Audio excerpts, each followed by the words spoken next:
مولانا عطا اللہ خان صفدر کے official YouTube channel کو سبسکرائب کریں۔ أسألك علما نافعا ورزقا واسعا وعملا متقبلا رب زدني علما۔ درود شریف پڑھیں، درود شریف پڑھیں۔ اللهم صل على سيدنا محمد وعلى آل سيدنا محمد افضل صلواتك بعدد معلوماتك وبارك وسلم۔ اللهم صل على محمد النبي الأمي وعلى آله وسلم تسلیما۔ گرامی قدر سامعین حضرات، آج بحمد اللہ تعالی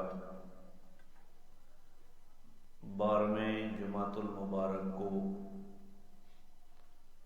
جناب رسول اللہ صلی اللہ علیہ وآلہ وسلم کی سیرت مقدسہ کو آپ کے سامنے بیان کرنے کی سعادت حاصل کر رہا ہوں۔ اللہ کریم صحیح بیان کرنے کی توفیق عطا فرمائے اور فریقین کو رسول اللہ صلی اللہ علیہ وسلم کی زندگی کو نمونہ بنانے کی توفیق عطا فرمائے۔ آواز ٹھیک ہے؟ سمجھ آ رہی؟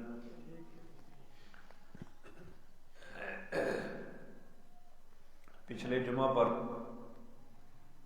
میں نے یہ بات آپ کے گوش گزار کی کہ رسول اللہ صلی اللہ علیہ وسلم جب 8 سال کی عمر مبارک کو پہنچے تو آپ کے دادا محترم جناب عبد المطلب کا انتقال ہو گیا،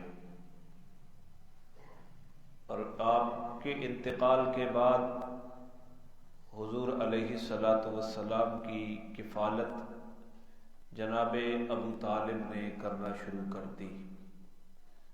جناب ابو طالب کے زمانے میں جو واقعات رونما ہوئے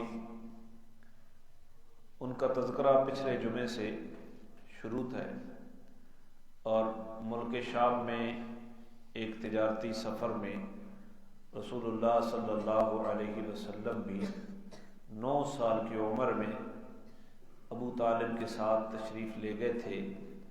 وہاں عیسائیوں کے سب سے بڑے عالم بحیرہ نے آپ کے علامات نبوت کو دیکھ کر بہت ساری پیشین گوئیاں کی، جن کا تفصیلی تذکرہ پچھلے خطبہ جمعہ میں ہو چکا۔ اب اس سے آگے چلتے ہیں۔ قریش مکہ اور بنو حوازن کے درمیان ایک جنگ ہوئی جاہلیت کے زمانے میں، اس کو جنگ فجار بھی کہتے ہیں اور جنگ فجار بھی کہتے ہیں، فا کے نیچے زیر ہو یا زبر ہو اوپر۔ اور یہ نام اس لیے پڑا کہ یہ جنگ حرمت والے مہینوں میں ہوئی۔ تھوڑی سی آواز کرخت ہے میاں سے، کرخت نہیں آواز، تھوڑی آواز تیز لگ رہی ہے مجھے۔ ٹھیک ہے، آواز سمجھ آ رہی ہے تو پھر ٹھیک ہے، میرا ایک اپنا خیال ہے۔ تیز ہے؟ ٹھیک ہے، تھوڑی آہستہ، بالکل ہلکا کرو نا ماسٹر والیوں کو، تھوڑا سا ہلکا کر لیں۔ تو حرمت والے مہینوں کے اندر یہ جنگ ہوئی، اور اس جنگ کے اندر قریش مکہ، بنو کنانہ اور بنو حوازن کے درمیان یہ جنگ ہوئی۔ اس کا سبب کیا ہوا؟ اس کا سبب یہ ہوا کہ آپ علیہ الصلاۃ والسلام کی عمر 14 برس تھی یا 15 برس تھی، تو ایک آدمی ہے بنو حوازن کا، عروۃ الرحال بن عتبہ، اس نے نعمان ابن منذر کے تجارتی قافلے کو پناہ دی۔ نعمان ابن منذر اونٹوں کے اوپر تجارت کیا کرتا تھا اور اس تجارتی قافلے کو عروۃ الرحال نے پناہ دی۔ تو بنو کنانہ کا ایک آدمی جس کا نام ہے ارباز، اس نے اس کے اوپر اعتراض کیا عروہ کے اس عمل کے اوپر، اور اس نے یہ نہ اس کا نام ہے البراز، ارباز نہیں، البراز بن قیس، یہ میرے سامنے آ گیا کہ تو نے نعمان بن منذر کو بنو کنانہ کے مقابلے میں پناہ دے رکھی ہے۔ تو جواب میں عروۃ الرحال نے یہ بات کہی کہ ہاں، میں نے صرف بنو کنانہ کے مقابلے میں نہیں بلکہ تمام لوگوں کے مقابلے میں اس قافلے کو پناہ دی ہے، اور جو تم سے ہو سکتا ہے وہ کرو۔ تو اب یہ جو آدمی، یہ جو براز نامی تھا، اس نے عروہ کا پیچھا شروع کر دیا اور عروہ کے قتل کے درپے ہوا، اور عروہ کو اس نے حرمت والے مہینوں کے اندر قتل کر دیا۔ اور اس کے قبیلے کو جب خبر لگی تو انہوں نے قریش کا تعاقب کیا، بنو کنانہ کا تعاقب کیا، اور حرم کے باہر آپس میں ان کا ٹکراؤ ہو گیا۔ لیکن رات کے آخری حصے میں قریش حرم کے اندر داخل ہو گئے، اور بنو حوازن حرم کے احترام میں قریش سے لڑائی سے دستبردار ہو گئے، پیچھے ہٹ آئے۔ لیکن گاہے بگائے یہ لڑائیاں ہوتی رہیں، اور کبھی کبھی قبیلے کا کوئی سردار لڑائی کی جو ہے وہ کمان سنبھالتا، کبھی کوئی سنبھالتا، کبھی کوئی سنبھالتا۔ تو میرا بات کرنے کا عرض یہ ہے کہ یہ جو جنگ فجار ہے، یہ جنگ فجار ہے، رسول اللہ صلی اللہ علیہ وسلم فرماتے ہیں کہ میں اس جنگ میں اپنے چچاؤں کے ساتھ شریک تھا، اور دشمن کی جانب سے جو تیر آتے تھے ان تیروں کو میں اٹھا کر اپنے چچاؤں کو دیا کرتا تھا۔ تو اس جاہلی جنگ میں بھی شریک ہوا تھا۔ عملاً میں نے کوئی لڑائی نہیں کی، بس میں نے صرف یہ کیا کہ دشمن کی جانب سے جو تیر آتے ان تیروں کو اٹھا کر میں اپنے چچاؤں کے حوالے کرتا۔ اس کے بعد ایک معاہدہ ہوا، وہ انشاءاللہ میں آگے جا کر اس کو بیان کرتا ہوں کہ آپ صلی اللہ علیہ وسلم کے چچا زبیر ابن مطلب، عبد المطلب، وہ اس معاہدے کے روح رواں بنے۔ میں نے کچھ اور چیزیں آپ کے بچپن کے متعلق عرض کرنی ہے کہ جس طرح رسول اللہ صلی اللہ علیہ وسلم کے زمانے میں ہر قسم کی برائیاں اپنے عروج پر تھیں، لیکن اللہ نے اپنے پیغمبر صلی اللہ علیہ وسلم کو بچپن ہی سے بری عادات سے محفوظ فرمایا، اور جاہلیت کی برائیوں سے غیبی طور پر آپ کی حفاظت فرمائی۔ مثلا ایک برائی قریش مکہ کے اندر یہ تھی کہ بڑے ہو یا چھوٹے ہوں وہ ننگا ہونا کوئی عیب نہیں سمجھتے تھے، کپڑے اتار دیتے لوگوں کے سامنے اور ننگے کعبۃ اللہ کا طواف کیا کرتے تھے۔ حضور کے بچپن کا زمانہ ہے، آپ بچوں کے ساتھ کھیل رہے ہیں، اور بچے کھیل میں پتھر ایک جگہ سے اٹھا کر دوسری جگہ رکھ رہے ہیں، اور جو تہمت انہوں نے باندھے ہوئے تھے ان تہمتوں کو کھول لیا اور اپنے کندھوں کے اوپر رکھ دیا، اور پتھر اٹھا کر اس تہمت کی ٹیک کے اوپر رکھا کرتے تھے۔ یوں بچے پتھر اٹھا رہے تھے، آپ نے بھی ان کے دیکھا دیکھی جس طرح رواج تھا تہمت اتارا ہی تھا۔ تو آپ کہتے ہیں کہ ایک فرشتے نے مجھے ہاتھ سے ضرب لگائی اور اس نے کہا محمد اپنا تہمت باندھ لو، تو میں نے اسی وقت اپنا تہمت باندھ لیا۔ تو غیبی طور پر آپ صلی اللہ علیہ وسلم کی یہ آبیاری ہوئی۔ دوسرا واقعہ آپ کے بچپن کا سیرت کی کتابوں میں یوں ملتا ہے کہ جناب ابو طالب یہ جو بیر زمزم تھا، آب زمزم کا کنواں، اس کی مینٹیننس کر رہے تھے، جو ٹوٹ پھوٹ تھی اس کو ٹھیک کر رہے تھے۔ تو آپ صلی اللہ علیہ وسلم ابھی چھوٹے بچے تھے، تو جو چادر آپ نے باندھی ہوئی تھی آپ اس میں پتھر جوڑنے لگے۔ اور ادھر جو ہی تہمت کھولا نا تو آپ بے ہوش ہو گئے. تو پھر ہوش آیا تو جناب ابو طالب نے پوچھا کہ کیا ہوا؟ تو انہوں نے کہا کہ ایک آدمی میں نے دیکھا لمبے قد کا، ایک سفید رنگ کا خوبصورت انسان میں نے دیکھا، اور اس نے مجھے آواز دی ہے کہ محمد اپنا تہمت باندھ لو. تو بس میں اس کو دیکھ کر وہ بے ہوش ہو گیا. اور پھر آپ فرماتے ہیں اس کے بعد کبھی بھی میرا جسم ننگا نہیں ہوا. تو یہ غیبی رسول اللہ صلی اللہ علیہ وسلم کی.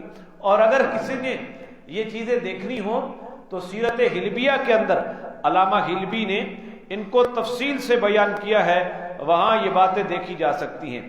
اسی طرح رسول اللہ صلی اللہ علیہ وسلم جب بکریاں چرایا کرتے تھے تو رات کے وقت بکریاں مکہ کے بالائی علاقے میں اونچی جگہ کے اوپر ٹھہراتے. آپ خود فرماتے ہیں بچپن کی حالت میں نے بکریاں اپنے اس لڑکے کے حوالے کی جو میرے ساتھ بکریاں چرایا کرتا تھا، اور میں نے اپنے اس ارادے کا اظہار کیا کہ میں مکہ میں جو قصہ گوئی ہوتی ہے نا اس کو سننے کے لیے جاتا ہوں. رات سمر کا لفظ یہاں روایت میں موجود ہے. رات کو قصہ گوئی ہوا کرتی تھی، اس کو سمر کہتے. جس طرح ہمارے ہاں ماضی قریب میں لوگ مارکے کرتے، آگ جلاتے، اور پھر گرد و نواح کے لوگ دوست احباب وہاں اکٹھے ہوتے. اب تو وہ مارکے والا دور ختم ہوتا جا رہا ہے، اور وہاں قصہ گوئی ہوتی تھی. کبھی ہیر رانجھے کے لوگ قصے سناتے، کبھی کسی اور کے قصے سناتے، اور کوئی نیکی کا کام تو ہوتا نہیں تھا نا مارکوں کے اندر. میں مارکوں کی تصویب نہیں کر رہا یا ان کی تائید نہیں کر رہا، بس یہ تبصرہ نگاری، تجزیہ نگاری، واقعات سنانا، قصے کہانیاں سنانا، یہ سب کچھ ہوتا تھا. تو آپ نے کہا میرا دل بھی چاہا کہ میں اس قصہ گوئی کی مجلس میں جاؤں. تو میں نے بکریاں مکہ کے بالائی علاقے میں اس لڑکے کے حوالے کی اور خود مکہ میں قصہ گوئی کی مجلس میں گیا. جب میں جہاں پہنچا مکہ میں تو ایک گھر کے اندر گانے کی آواز آ رہی ہے، باجے کی آواز آ رہی ہے. تو میں بھی وہاں بیٹھ گیا. تو پتہ تو نہیں تھا کہ یہ چیزیں کیا ہیں. تو میں نے پوچھا کہ یہ کیا ہو رہا ہے. انہوں نے مجھے بتایا کہ یہاں فلاں قریشی آدمی کی فلاں قریشیہ کے ساتھ شادی ہے، اور اس شادی کے موقع پر گانے بجائے جا رہے ہیں، اور یہ ساری رقص و سرور کی مجلس کو سجایا جا رہا ہے. حضور فرماتے ہیں بس میں بیٹھا ہی تھا، اللہ نے میری اوپر نیند طاری کر دی، اور پھر صبح کی دھوپ نے مجھے جگایا. رات بھر کی اس مجلس کا مجھے کوئی علم نہیں ہوا. اللہ نے کس طرح حفاظت کی. پھر دوسرے دن آپ خود کہتے ہیں، دوسرے دن پھر میں نے اپنے ساتھی کو کہا کہ بکریاں تو سنبھال اور میں قصہ گوئی کی مجلس میں جاتا ہوں. پھر میں گیا تو وہی مجلس قائم تھی. میں جہاں بیٹھا گانے کی، رقص و سرود کی مجلس تھی. تو مجھے وہاں پھر رب کائنات نے میری اوپر نیند مسلط کر دی، اور پھر مجھے صبح کی دھوپ نے آ کر جگایا. حضور فرماتے ہیں بس یہ 2 راتیں ہی تھیں، پھر زندگی بھر میں پھر کبھی لاو و لاو کی مجلس میں میں نہیں گیا. اور اس میں بھی اللہ کریم نے اپنے پیغمبر علیہ الصلوۃ والسلام کی غیبی مدد اور نصرت فرمائی. اس برائی سے رسول اللہ صلی اللہ علیہ وسلم کو محفوظ رکھا. یہ لاو و لاو جو ہے یہ لاو و لاو گناہ ہے، اور گناہ سے نبی پاک ہوا کرتا ہے. اور ابھی تو آپ کا بچپن کا زمانہ ہے. لیکن ایک اور بات کی طرف غور کرو، قریش مکہ جاہلیت کے زمانے میں شادی کے موقع کے اوپر گانے کی مجلسیں قائم کرتے، بانسریاں اور ڈھول تھاپک کی مجلسیں قائم کرتے تھے. یہ طریقہ اسلام نہیں ہے. اور تاریخ انسانیت کو اٹھا کے دیکھ لیں، ڈھول کے اوپر رقص کرنا اور گانے گانے کی ایجاد قوم لوط نے کی تھی، جس کے اوپر اللہ کا عذاب 4 شکلوں میں آیا. میں نے پچھلے درس کے اوپر بھی بتایا، قوم لوط ایک تو ہم جنس پرستی کے فعل کے اندر مبتلا تھی. دوسرا ان کا برا کام یہ تھا کہ وہ داڑیاں منڈاتے تھے اور مونچھیں بڑھاتے تھے. کائنات میں داڑھی منڈانے کا رواج اور مونچھیں بڑھانے کا رواج قوم لوط نے شروع کیا. اور پھر قوم لوط نے کبوتر بازی کو رواج دی. قوم لوط نے ڈھول کے اوپر رقص کرنے کا رواج دیا، اور قوم لوط نے ہی یہ بہت برے اعمال کیے تھے، ان کی وجہ سے 10 اعمال آتے ہیں حدیث میں، ان کی وجہ سے اللہ نے پہلے اس قوم کو اندھا کر دیا، پھر جبریل امین نے ایک پر کے اوپر اٹھایا، آسمان تک لے گئے پوری بستی اور صدوم کو، اور وہاں سے الٹا کر دیا، پھر آسمان سے پتھروں کی بارش برسا دی گئی، پھر جبریل امین نے چیخ ماری اور پوری قوم کے کلیجے پھٹ گئے۔ یوں دنیا سے یہ قوم نیست و نابود ہو گئی، جنہوں نے ان برے افعال کی ایجاد کی ہے، ان برے افعال کو کائنات کے اندر متعارف کروایا ہے، اللہ نے دنیا کے اندر ان کو صفحہ ہستی سے مٹا دیا، پھر آخرت میں ان لوگوں کا حشر کیا ہوگا۔ تو یہاں دیکھ لیں، یہ چیزیں اسلام نہیں ہیں، یہ چیزیں اسلام سے پہلے جاہلیت میں تھی، آج پھر جاہلیت جدیدہ اپنے جوبن کے اوپر آ گئی ہے، جاہلیت قدیمہ کا پرتو بن کر، اسی کا عکس بن کر آج لوگ کہتے ہیں شادی کے اوپر یہ غل غپاڑے نہ ہو تو کہتے ہیں جی مرنا ہے۔ تو ہمارے سامنے تو رسول اللہ صلی اللہ علیہ وسلم کی طرز عمل موجود ہے، آپ کی شادیاں موجود ہیں، آپ کے خاندان کی شادیاں موجود ہیں، آپ صلی اللہ علیہ وسلم کے صحابہ کی شادیاں موجود ہیں، تو ہمیں تو اس کو نمونہ بنانا چاہیے۔ اللہ تعالی ہمیں رسول اللہ صلی اللہ علیہ وسلم کے طرز عمل کو اپنانے کی توفیق عطا فرمائے، اور ہر قسم کی جاہلیت سے اللہ تعالی ہمیں محفوظ فرمائے، جس طرح اللہ نے اپنے پیغمبر صلی اللہ علیہ وسلم کو بچپن میں ان چیزوں سے محفوظ فرمایا تھا۔ پھر قریش مکہ کا ایک بہت بڑا بت تھا جس کا نام تھا بوانا۔ کیا نام تھا؟ تیوانا یار لکھا رہی تھی، تیوانا، تیوانا بت نہیں، بوانا۔ کیا؟ بوانا۔ اس بت کے اوپر ہر سال میلہ ہوتا تھا، اور پورا مکہ امٹ کر اس بت کے سالانہ میلے میں جاتے تھے، اور اس کو وہ عید کہتے تھے۔ عید کا معنی خوشی ہوتی ہے، اس میلے کو وہ عید کا دن کہتے، اور یہاں جا کر وہ قربانیاں کرتے، اپنے جانوروں کی نظر و نیاز کو یہاں کیا کرتے تھے، جانور ذبح کیا کرتے تھے، اور کیا کیا افعال کیا کرتے تھے، یہاں سر منڈاتے تھے، اور پورا دن اس بوانا نامی بت کے پاس بیٹھ کر اعتکاف کیا کرتے تھے۔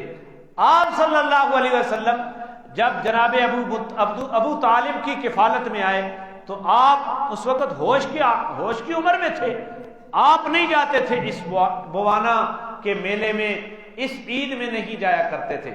تو ایک دن جناب ابو طالب نے بھی بڑے سخت جملے کہے کہ بیٹا آپ ہمارے ساتھ کیوں نہیں آتے؟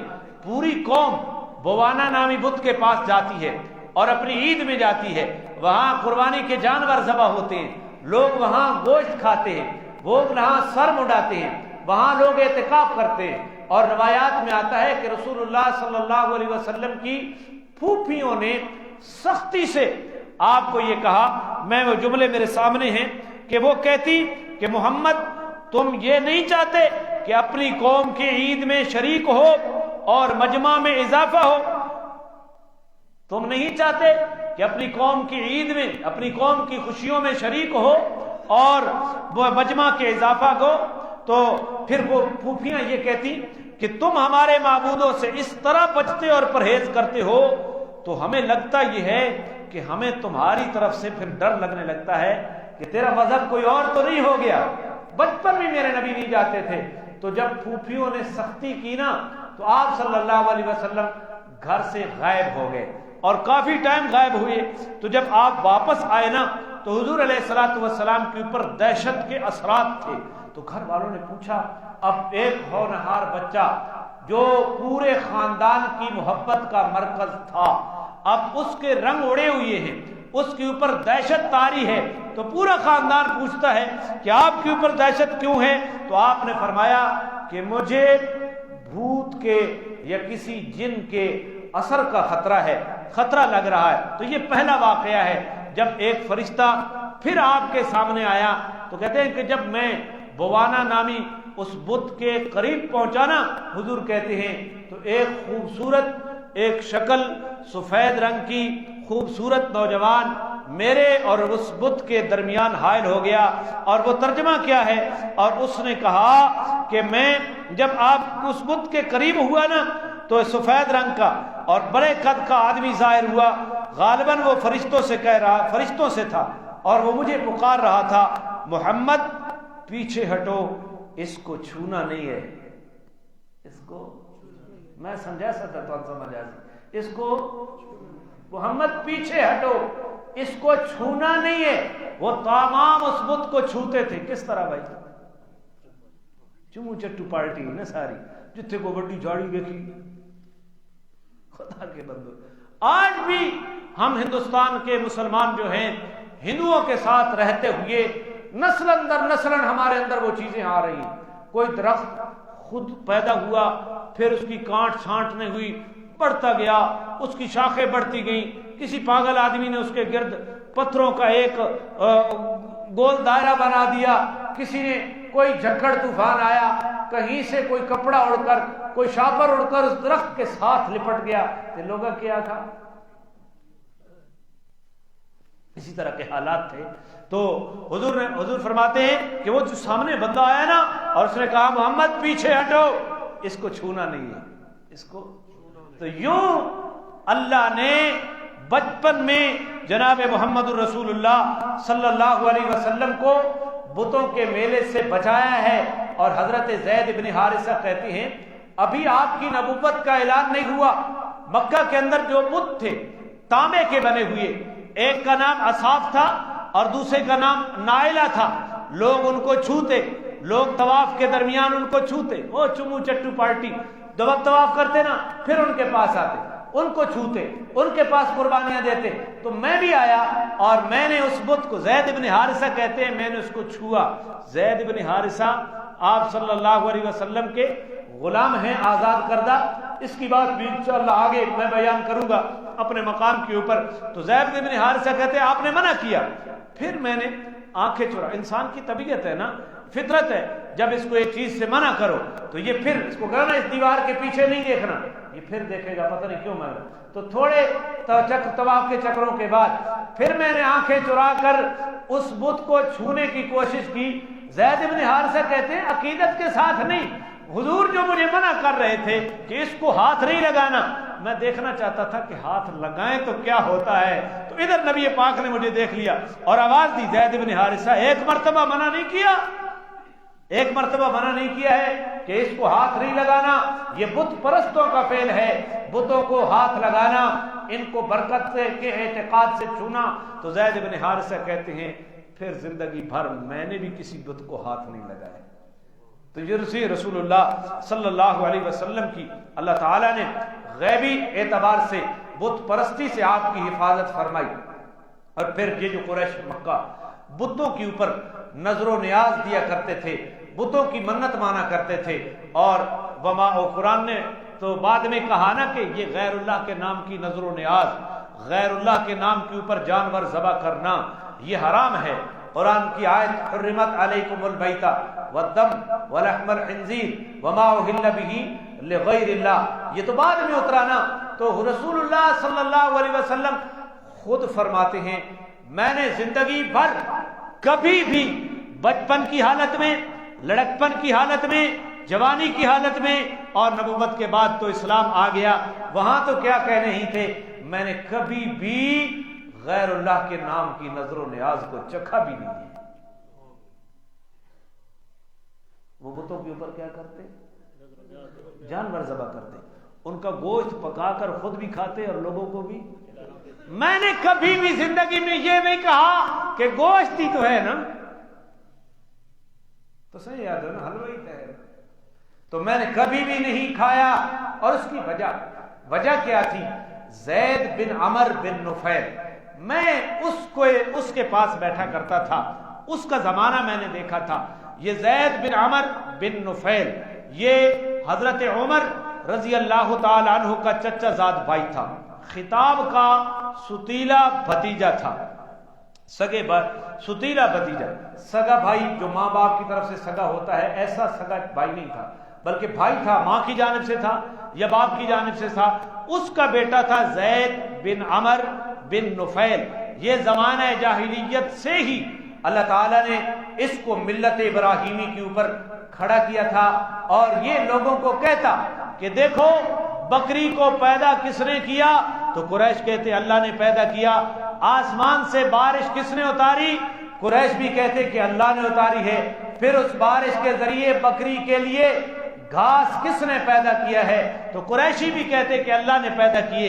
تو وہ یوں سمجھایا کرتا تھا زید بن عمر بن نفیل کہ دیکھو بکری کو پیدا کرنے والا اللہ، بکری کے لیے بارش برسا کر گھاس پیدا کرنے والا اللہ، جس کو کھا کر بکری اپنی زندگی کی گزر بسر کرتی ہے. تو مجھے بتاؤ جس نے بکری کو پیدا کیا اور بکری کی خوراک کا بندوبست اسی نے کیا ہے، اس کو چھوڑ کر بکری کسی اور کے نام پر ذبح کرتے ہو؟ تو زید بن عمر بن نفیل کہتا کہ یہ حلال نہیں ہے، یہ کیا ہے؟ حرام.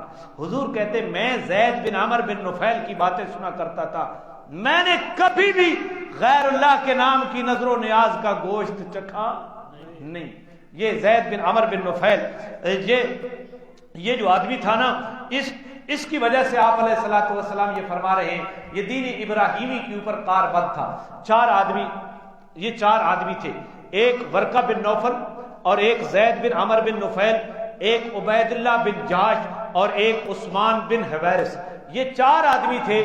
آپ صلی اللہ علیہ وسلم کی بعثت سے پہلے یہ دین توحید کے اوپر قائم اور دائم تھے اور اللہ تعالیٰ نے ان کو بچایا ہوا تھا.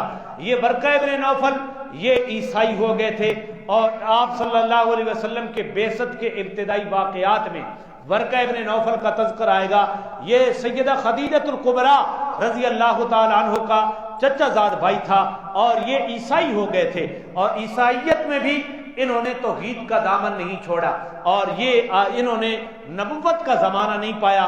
رسول اللہ صلی اللہ علیہ وسلم کے اعلان نبوت سے پہلے ورقہ ابن نوفل فوت ہو گیا. اور دوسرا آدمی جو دین ابراہیمی کے اوپر آپ کی بعثت سے پہلے زمانہ جاہلیت میں قائم تھا وہ زید بن عمر بن نفیل تھا، حضرت عمر کا چچا زاد بھائی.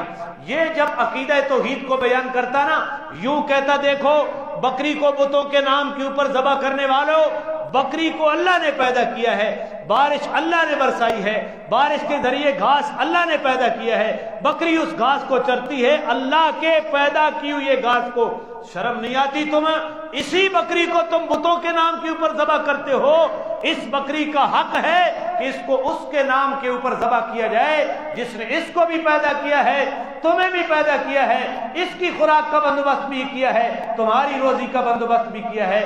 تو جو حضرت عمر کا باپ تھا نا خطاب، اس نے اس کو زید بن عمر بن نفیل جو ان کے بھتیجے تھے اس توحید کی پاداش میں مکہ سے نکال دیا، کوہ ہرا کے اوپر ٹھہرایا اور بندے متعین کیے تھے کہ یہ ہماری قوم کا عقیدہ خراب کر دے گا، اس کا مکہ میں داخلہ ممنوع ہے. مکہ میں داخلہ کیا عقیدہ خراب کر رہا تھا؟ بھائی جو چیزیں اللہ نے دی ہیں منت بھی کس کے نام کی ہونی چاہیے؟ اللہ کے نام کی ہونی چاہیے.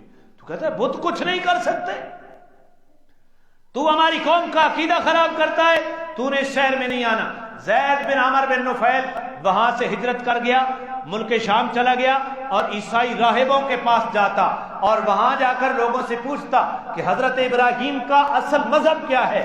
شام کے اندر عیسائیت کا ایک راہب ان کو ملا اور وہاں جا کر زید بن عمر بن نفیل نے وہاں پوچھا کہ اصلی دین ابراہیمی کے بارے میں آپ مجھے خبر دیں. تو اس راہب نے کہا جس دین کی تلاش میں تو ہے وہ دین اب دنیا سے ناپید ہو چکا ہے، خالص اللہ کی وحدانیت کے قائل ہونا وہ دین اب دنیا میں باقی نہیں ہے.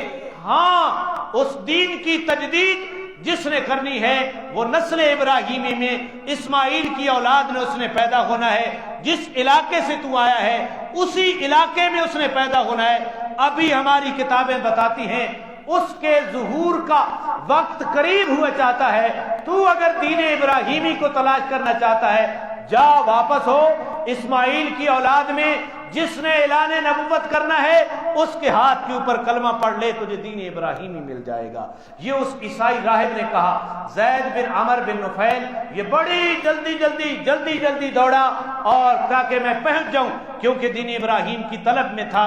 رستے میں جو عامر رستے میں ایک آدمی ملا، وہ نام ان کا کیا ہے، عامر ابن بحیرہ ہے یا کیا ہے، چلو نام میرے ذہن میں آ گیا تو میں بتا دوں گا، عامر، والد کا نام میرے ذہن میں نہیں ہے، عامر نامی ایک آدمی ملا اور اس کو زید بن عمر بن نفیل نے یہ کہا کہ میں اسماعیل کی اولاد میں پیدا ہونے والے نبی کی تلاش میں، دین ابراہیمی کی تلاش میں نکل چکا ہوں، شاید اس نبی کے پاس میں نہ پہنچ پاؤں، اگر میں پہلے مر جاؤں اس نبی کو میرا سلام بھی دے دینا اور اس نبی کو کہو کہ میں آپ کے دین کی تلاش میں نکل چکا ہوں اور میں نے دین ابراہیمی کی قائل ہوں۔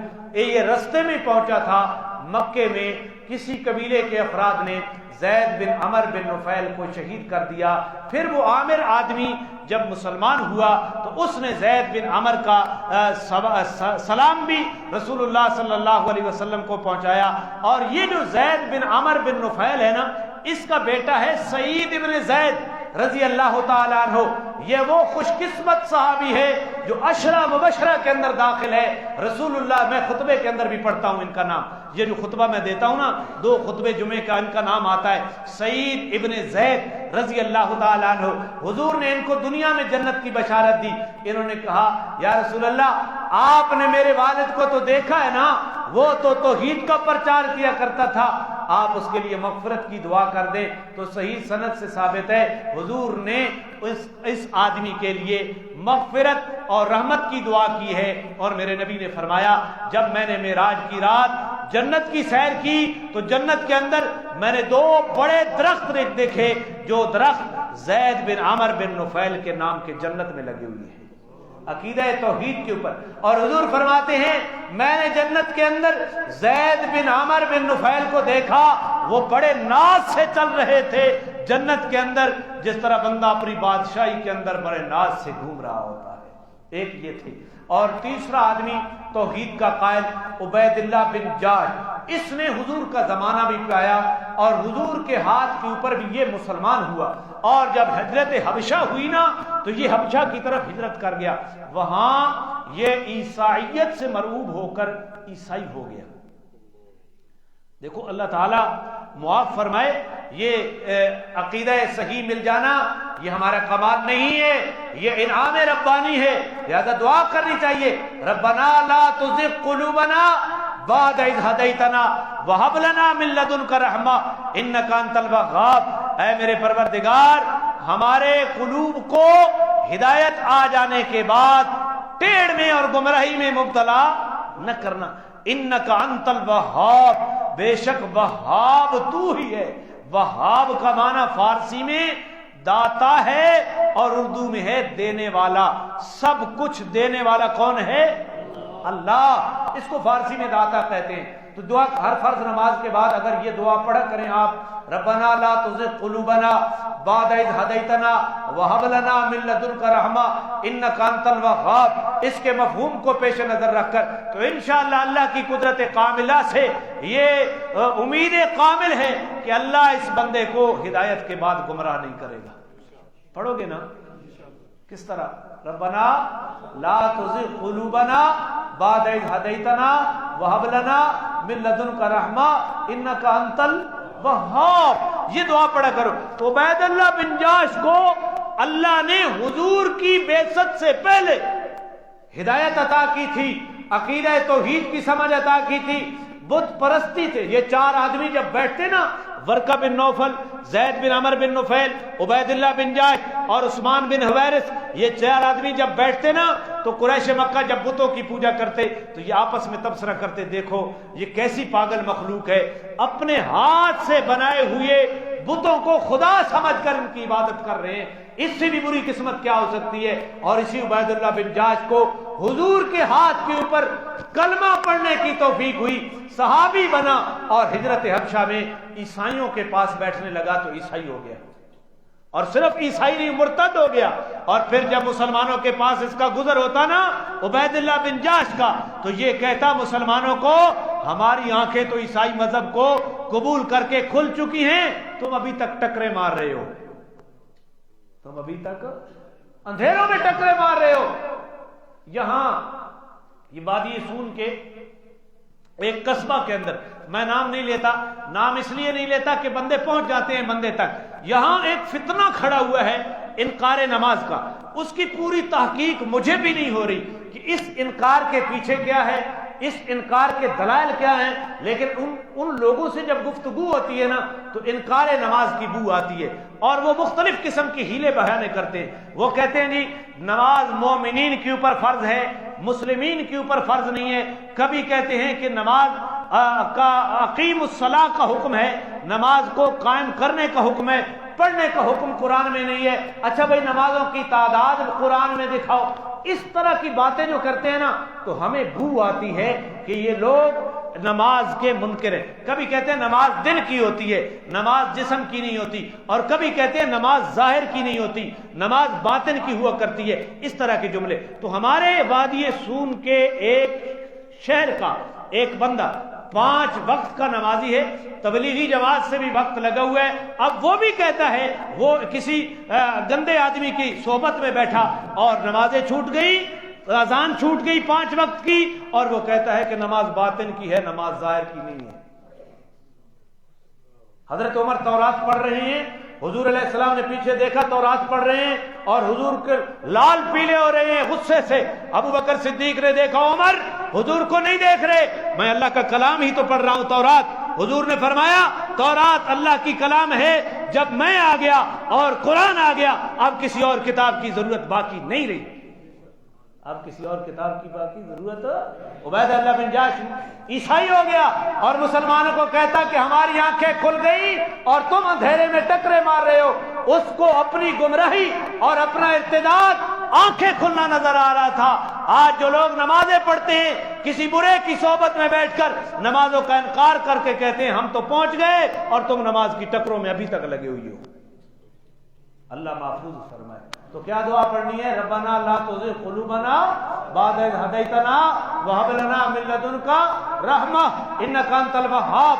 ہر فرض نماز کے بعد یہ دعا پڑھ لیں، انشاءاللہ تعالی اللہ آپ کو گمراہ نہیں کرے گا، اللہ ہدایت نہیں چھینے گا۔ اور انما الاعمال بالخواتیم، اعمال کا دار و مدار خاتمے کے اوپر ہے۔ ساری زندگی بندہ مسلمان رہے، خدا نہ کرے آخری وقت میں کافر ہو جائے، ساری زندگی برباد ہو گئی، ہمیشہ کے لیے جہنم کا ایندھن بن گیا۔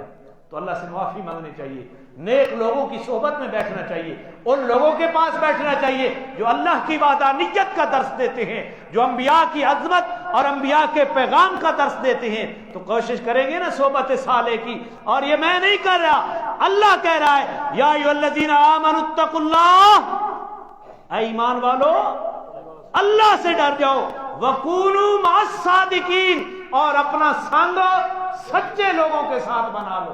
یا ایھا الذین، یہ خطاب کافروں کو نہیں ہے، یہ مسلمانوں کو خطاب ہے، ہدایت کے اوپر سلامتی کے لیے۔ یا ایھا الذین آمنوا اتقوا اللہ وَكُونُوا مَعَ الصَّادِقِينَ، اللہ سے ڈرتے رہو اور اپنا سنگ سچوں کے ساتھ رکھ لو۔ اور چوتھا آدمی جس کو حضور کی بعثت سے اللہ نے توحید کی نعمت عطا کی تھی، عثمان بن حویرث، یہ آدمی حضور کی بعثت سے پہلے عیسائی ہو گیا تھا اور اس نے بھی حضور کا زمانہ نہیں پایا۔ جو حضور کے زمانے سے پہلے دین ابراہیمی کے اوپر پابند رہا، عقیدہ توحید کے اوپر پابند رہا، حضور کی بعثت سے پہلے اس کا انتقال ہو گیا اور اس نے کسی قسم کا شرک اور کفر نہیں کیا، وہ یقیناً جنت میں جائے گا۔ اور جس نے حضور کے آنے کے بعد کسی اور دین کو ترجیح دے دی وہ جہنم میں جائے گا، وہ کسی اور دین کو، تورات کا دین منسوخ، اس میں انجیل منسوخ ہو چکی ہے، زبور منسوخ ہو چکی ہے، حضور آخری نبی ہیں، اب قیامت تک کوئی نبی نہیں۔ اس سے آگے انشاءاللہ حضور کے بچپن کے حالات کو اگلے جمعے پر میں بیان کروں گا۔ بیٹھے رہیں بھائی، 1 بجے آپ تشریف لایا کریں، کل انشاءاللہ